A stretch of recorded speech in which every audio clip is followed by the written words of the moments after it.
좋은 아침입니다. 6월 10일이네요. 오늘도 아침에 시편 묵상 이어갈 텐데 오늘은 시편 4편 1절에서부터 12절 말씀. 그 가운데 오늘은 요절이 3절이에요. 3절을 딱 한 절 읽고요.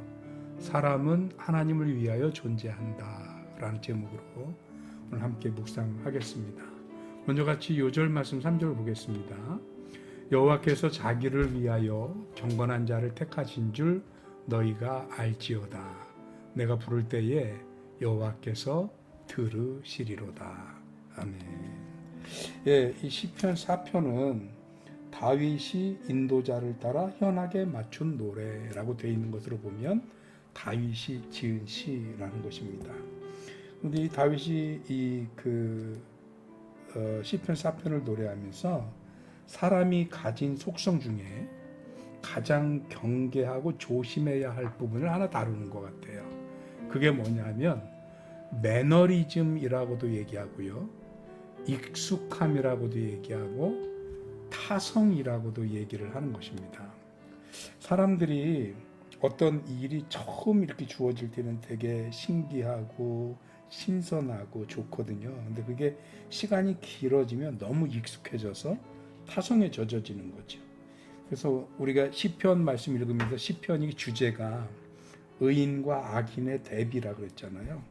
그래서 우리가 의인의 길을 가면 하나님이 항상 의인의 편이 돼주시고 또 의의 길을 갈 수 있도록 이런저런 모양으로 도우시고 인도하신다는 것 우리 잘 알거든요. 그런데 이게 좀 길어지다 보면 사람들이 쉽게 착각하는 게 뭐냐, 하나님이 나를 위해서 존재하시는 분으로 착각한다는 거예요. 그래서 내 말을 들어주셔야 되고 내 주문과 내 오더를 받으셔야 되는 분이 하나님이다 라고 착각한다는 거죠. 그래서 하나님, 내가 계획하고요, 내가 바라는 게 있고 내가 욕망하는 게 있으니 이걸 하나님이 도와주세요 라고 요구를 하면서 그게 기도 응답되지 않는다고 하나님 앞에 서운해하고 더러는 짜증내고 더러는 삐치기도 하고 그런다는 거죠. 오늘 3절 말씀, 그래서 우리 다시 한번 보면 뭐라고 그래요? 여호와께서 자기를 위하여, 즉 하나님을 위하여 경건한 자를 택하신 줄 너희가 알지어다. 우리를 위하여 하나님이 오신 게 아니고 하나님을 위하여 우리를 택하시고 부르신 겁니다. 근데 이상한 건 그럼 그 뒤에 내가 부를 때에 여호와께서 들으시리로다, 이건 또 뭐냐, 이런 의문이 생길 수 있잖아요. 다윗이 설령 하나님을 위해 사람이 존재한다는 것을 모르고 이런 고백을 했을까? 그게 아니죠. 매너리즘에 빠지지 않는, 타성에 빠지지 않는 의인의 모습을 가지고 있는 우리들을 위해서 하나님이 우리들의 기도를 또는 우리들의 부르짖음을 들으신다는 겁니다.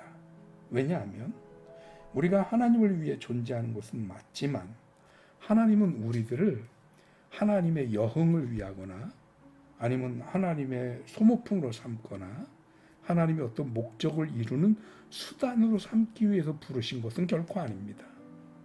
하나님에게는 우리가 목적이고 하나님에게는 우리가 이유가 될 수 있습니다. 우리에게는 하나님이 이유고 목적이지만 하나님은 그렇지 않으시다고요. 하나님이 우리를 사랑하시고 만드셨단 말이죠. 그래서 우리가 의인의 길에 서 있기만 하면 하나님은 우리가 하나님의 이름을 부르는 것을 외면치 않고 들으신다. 그러나 분명히 우리가 기억할 것, 그렇다고 해서 우리가 하나님에게 오더를 내리고 주문을 하듯이 그렇게 하면 안 된다라는 것입니다. 왜냐? 우리가 하나님을 위하여 존재하는 사람들이니까. 오늘도 하나님을 위해 존재하는 하나님의 백성들이심을 믿으시기 바랍니다. 그리고 하나님을 위해 살아가는 저와 여러분들이 되셔서 오늘도 하나님의 우리에게 존재 이유가 하나님의 영광을 위하여임을 다시 한번 기억하고 살아가는 저와 여러분들이 되시기를 바랍니다. 감사합니다.